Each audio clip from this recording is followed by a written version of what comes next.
रुची ब्लॉगवर माझ्या ब्लॉगमध्ये तुमचं स्वागत आहे। तर आज आम्ही पंढरपूरला गेलो।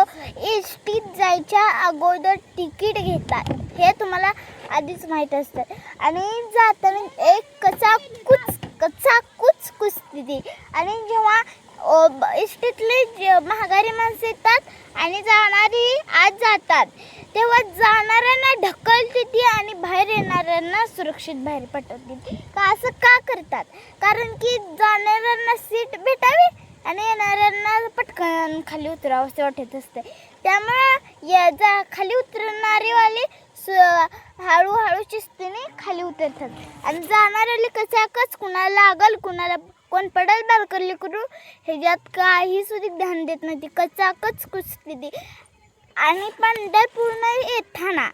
पंढरपूरला येताना बस ओळखायची सुद्धा गर्दी असते आणि जेव्हा आम्ही बसमध्ये चढलो तर इतकी भांडणं माझी सीट होती आणि तुम्ही येऊन कसं बसला, मी इथं तिकीट दिलं आणि हे केलं आणि त्याहून केलं, ह्याचं केलं आणि त्याचं केलं, इतकी भांडणं होती आणि तेवढ्यात आम्ही घरी आलो।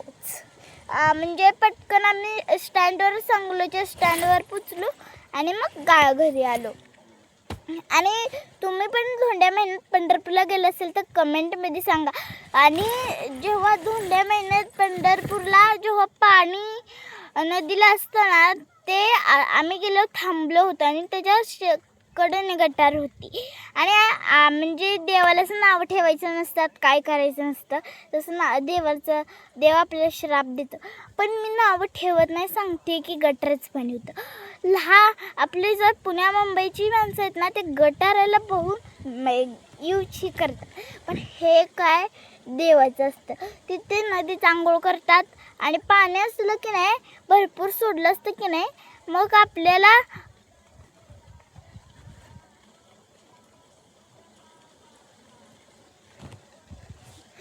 तेव्हा आपल्याला हे होतं। तर तुम्हाला आम्ही घरी आलो आता मग असं भरतोय आणि ड्युटी पहा, आमची ड्युटी तर आम्ही 6 वाजता सजले आहेत पहा, आमची ड्युटी चालू आहे आणि इकडे गाणे चालू आहे। तर तुम्हाला व्हिडिओ आवडला असेल तर व्हिडिओला लाईक करा, शेअर करा, सबस्क्राईब करा। Bye bye. #ब्लॉगर